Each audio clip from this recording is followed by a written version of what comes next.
Yo, what's poppin'? It's Tommathan, and I'm restarting my season review series, starting with the Houston Outlaws. So I originally stopped it because the free agency window opened, and I was like, I kind of waited too long. I'll just stop it for now. Nobody cares anymore. But then it's like, there's nothing really happening right now, and I just feel like it's worth doing for all the teams still. So there's like six done, like way back, and now I'm just gonna do the rest of the whatever is missing, basically. So yeah, try and get this out of like 2 weeks done before the pro-ams is my guess, and then the pro-ams will happen, and then I'll do the actual season reviews after those. Because especially for APAC, I don't know what the fuck's going on over there. It's too hard to really talk about how my expectations for different teams whenever I just don't know what all the teams look like, and nothing's really finalized for a lot of these teams. Most teams don't even have all their like a starting roster. Like the Gladiators still don't have officially their starting five, right? So I don't know. I'm just gonna I'm just gonna do the reviews now, and we'll see what happens after the pro am. So yeah, Houston Outlaws starting up because you know what, pretty good team to start with. Why not? And also I randomized the list, and this was the one at the top, so I'm doing that. Pretty good team overall. Fourth in NA with a 16-8 record, a plus 14 map differential, and 19 points because they did not miss a tournament, but they also did not do too well in any tournaments before they came third in the playoffs, of course. Looking at the roster, at the end, it ends up being Pelican and Merritt on DPS, Dante Doge on tank, and then Creative, Lastro, and Lep on support. But Doge and Lep came in August 10th. Piggy left August 14th, and on, I believe, the 20 something. It's not on Wikipedia under the notes, but I just remembered this now. They traded Iris for Creative in between the Summer Showdown and the Countdown Cup, and neither of them played in the Summer Showdown at all. I could go back and edit this, but I already made it and I'm already recording, so we're just going to run with it. Just remember, Iris was here for the first two stages, basically. And then the staff, you have Junkbuck, Ho Chi Lee, Jake, and as managers, you have Shadow and Bishu. I don't know if Bishu was a translator or not, too. I mean, he obviously was. He was involved, I would say, but you know, that's how it is. Moving on to next season, I just briefly want to talk about it. Pelican's the only remaining player from this roster. Merritt's gone to Florida. Dante's gone to the Glads with Lastro. And everyone else is just kind of MIA. We don't know where Iris is going. Might as well talk about him or Piggy. Doge and Lep, I think they might be going collegiate. I don't remember. Don't quote me on that. Something like that. And Creative, I don't know. I don't know where Creative's going. I would expect both Creative and Iris to find a job. I don't know. I don't know where, but somewhere. There's not too many high level flex supports left, so they should get on it. As of right now, next season their roster is Happy, Pelican, Fearless, and Shu, but there are also leaks and rumors about Skewed and Violet going here. Most likely Skewed, I would guess. But Halo has also said Violet, so maybe both. Fuck it, who knows? So kickoff clash. 4-2 record, plus 5 map differential. Pretty good initial thing. You come out immediately, you beat Dallas on LAN, which was kind of a shocker because Dallas is supposed to be the big bad wolf, and they eventually would be the big bad wolf, I guess, as they would win it all. But pretty good for them there. Then you lose to Defiant, you lose to Shock, and you have a pretty cozy time. I guess not cozy because you don't win these next, or you don't cleanly beat Florida and Paris somehow. That 3-2 Paris win is a little concerning. But yeah, they come out of the kickoff clash. They're looking pretty good. Merritt is not getting the rep that he maybe deserves at this point. I was kind of hyping Merritt up right now. I don't know. I don't know if you believe me, but I thought Merritt was extremely underrated at this point, and he would eventually turn into like everyone's like, holy shit, Merritt's insane. But even right now, I think Merritt was very good. Maybe not as good as his Soj would be, but very good right now. Then you go to the kickoff clash, you lose to the Gladiators right away because the Gladiators are so good. You beat Toronto 3-1, and you have the Pelican Hanzo Coliseum clip, which is forever in my nightmares, and is just so sad. It's just so sad. And then you lose to Shock. So you lose to two really good teams there, and you don't make it out of the kickoff clash. You end up finishing 5th, 6th out of 8 teams. So not too great, and not really what they're looking for.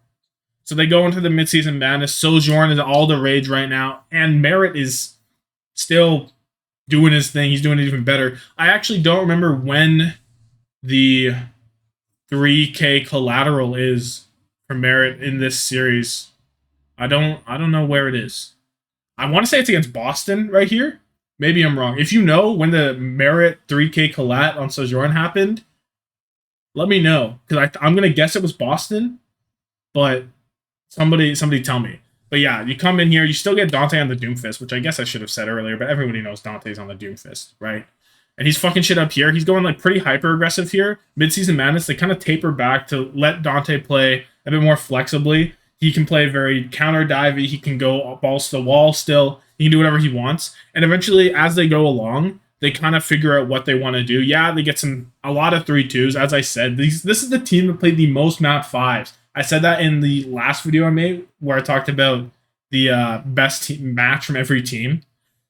This one, yeah, they played the most. They just played so many map 5s. Look, boom, boom, boom. 3, what is it? 3, 4, 5, 6, 7, 8, 9, 10, 11. Where's the next one? 12. They played 12 map 5s. That's impressive. That is impressive. It's also unimpressive because I see a New York one, I see a Paris one, I see another New York one. That's crazy. That's crazy. But yeah, I don't know where I'm going with this now, but Dante on the Doomfist, he has a lot of different playstyles, and they figure out which ones they like the most, and then they go for it. Midseason Madness pulls through. Florida looks awful. They easily beat Florida. They lose to the Glads again because the Glads are that team. Toronto puts up more of a fight, but they still lose. And in Atlanta, this one, they're going to want this one back. I think they're going to want this one back. I don't know. There was a lot. Dante's been going on a lot of podcasts and stuff. He was on Plat Chat. He was on with Yiska on, I forget what his is. I forget what it's called. And he talked about like this one on the Plat Chat one, I believe, and how it's like the styles that they played, just like Atlantis just ended up beating theirs in the end or something. I don't know, but Doomfist v Doomfist, the style that Houston wanted to go with more in the midseason madness, the more reactive, I would say, kind of play style, didn't really hold up against a team like Atlanta, against a team like the Gladiators in the end. But, 7th, 8th out of 12th, still not great, but they're still a pretty good team overall, especially in this midseason madness stage. Summer Showdown comes through. They tried Doja. They signed Doge, they signed Lep, because at this point, Iris and Creative, I don't know if there's a trade already in the works or something, but neither of them played for either team. So maybe there was a trade in the works even way back here. But you get Lep, you get Doge. They tried Doge out against New York. They play him 4 maps. 2-2. They say, you know what, Dante, you gotta tap in, Dante. And Dante comes in, they don't win because he's cold against the New York team right now. And then Doge basically never gets any more playtime because Dante's just better. He's just better on the Junker Queen. And it's not like his Junker Queen's insane, but it was pretty good. It was pretty good, It was pretty good. It was solid. And this is where I'd say Pelican Merit really looked dangerous. You get Pelican on the Genji. You get Merit going crazy on the Soj. The backline, Lastro, he can do whatever he wants. He's Jay chillin' on the Brig. I don't know. Maybe not the best for him, but it is what it is. Oh, I should have talked about the playing double flex support in midseason madness as well, because you have Lastro Creative, or Lastro and Iris at this point. Double flex support's quite good, I must say. So yeah, Summer Showdown comes through. All that stuff happens. They're looking all right. They lose to New York, but it's whatever. They lose to London, but London just kind of like turned it on right there. They were playing the Rhine stuff, and they said, "Fuck this. We're gonna be normal." And London looked really good. And they go on light work. Comes to Summer Showdown. You beat Florida again, and Florida looked awful again. But shock and propers too much, and then Toronto on the Ash are just on a different level, unfortunately for Houston. And they end up losing this one out. And now Countdown Cup comes through. They finally get Iris in the building, or Creative in the building, sorry, for reasons unknown. I couldn't really tell you why the trade happened. It's pretty even players, so there's stuff going behind the scenes that we just don't know about. Personally, if you're asking me, I would say I like Creative a bit more at the beginning of the trade, like before it happened and after for this season. But I don't know. Maybe I was going to make a video on that once they both got signed somewhere, but maybe I'll do it before.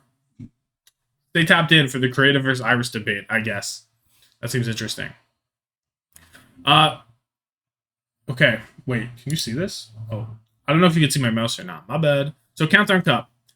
Houston don't really care at this point because they're pretty much tapped in. They're not going to go above 4th in NA, really, because you have Dallas, Shock, and Glads above them, and it's like they're not going to reach any of those teams with their poor tournament performances. So they're just kind of for funning it, and that's why you see they lose to Boston. Well, this one maybe wasn't so much for fun, but then they beat Shock because Shock don't know how to play Sombra at all. Roll Paris, beat Dallas on land again. They're 2 for 2 on land against Dallas. At this point, they would eventually go 2 for 3 because you lose them in the playoffs, but fuck it, not bad. Actually, was that one on land? Probably, right? Probably not.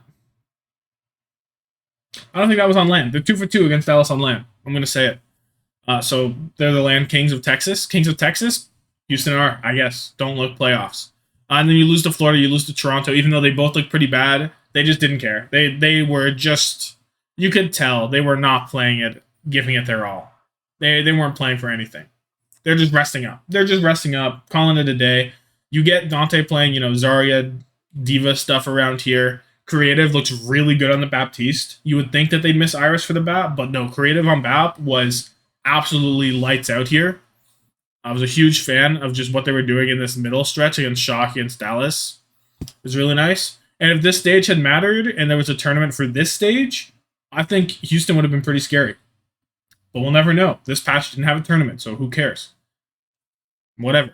They were one of the early BAP adapters also in the middle there, because it was all Ana stuff at the beginning, but then people were like, hey, double bubble Genji, why don't we just play our own stuff? Why don't we just play BAP? Because you're getting bubbled anyway, the Ana doesn't do shit. It worked out. So now, playoffs. Big time stuff. Dante on the Winston. They were trying out Orisa stuff, and eventually they said, nah, it's just not good enough against teams like Dallas and shit. They're just not good enough.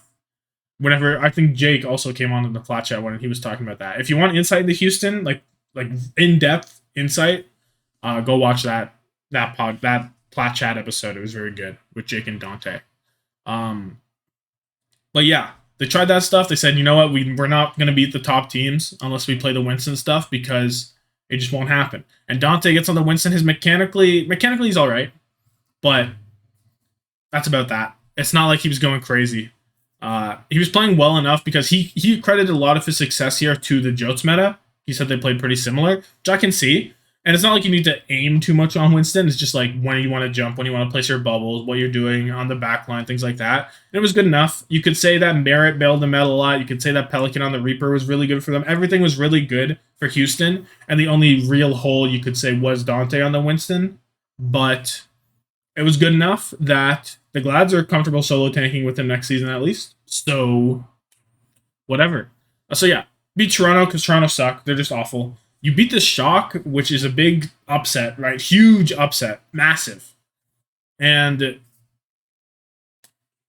the Shock just weren't playing the right way into Houston, I think. They said stuff about how, like, they just caught them off guard and they were really aggressive. And I don't know. They were sorting shit out. But then next time around, if they played Shock again, of course, it was just a roll. It wasn't even close. But you beat London, too. You lose to Dallas because, of course, you do. And then you lose to Shock because Shock were just on another level that day. Proper, specifically, was insane. But Merritt looked pretty good in that one, I will say. He was the only reason that was an actual game you can say that was played was because of Merritt. Highlighting the game that I said was the best for them was the one against Dallas. And then another one that you can consider is that win against Shock is pretty good also. Not going to go too in-depth at the stats. Obviously, you have Merritt and Pelican at the top pretty easily. Anyone dying a lot? Dante had a lot of deaths, but, like, what are you going to do? Iris compared to Creative would be interesting, but they played in so many different metas that I don't think it's too fair to compare them. But yeah, stats are there if you want to look at them. I'm not going to talk about them too much. In terms of specific team stuff, you see they played Sojourn a lot more than other teams because Merritt's that guy. Whenever he had teams dabbling in Ashe, he did a little bit, but really he just stuck it to the Sojourn. I would say maybe not as much Tracer as most teams. Pelican kind of prefers the Genji, which is why I guess the Genji's not too different, but the Tracer's pretty different, mostly because of the Echo, I would say. Yeah, there it is. Comparison to 14% on the Echo here and the 6.9. That's where most of that playtime would go. They dabbled in Rush a little bit. Not too much success there, but mostly the Doomfist stuff. You can see 28% of the time in the Doomfist compared to the league average of 10. they're kind of bolstering that number significantly through the kickoff Clash Midseason Madness. They tried it in the Countdown Cup, or no, in the playoffs, but it wasn't really, just doesn't pair as well with Kiriko, I would say. But yeah, I don't know. That's pretty much the only real outliers, I would say. They didn't play, their Zarya's about average. They played a little bit more Diva, I guess. No, they played the same. Pretty standard. Less Sombra than normal. Nothing crazy. Nothing crazy. A lot less Brig. They preferred the Lucio, which is a little interesting. That is kind of interesting. So yeah, I don't know. Anyway, nice 15-minute one. I haven't done one of these in a minute, so sorry if that was kind of scuffed. But yeah. Let me know your thoughts on Houston season. How do you think they're going to do next season, I guess? You can put that down here too, but I'll do a proper video on that. Come back in a month and a bit, and I'll do a proper video on Houston review. So yeah, have yourself a good one. Deuces, and goodbye.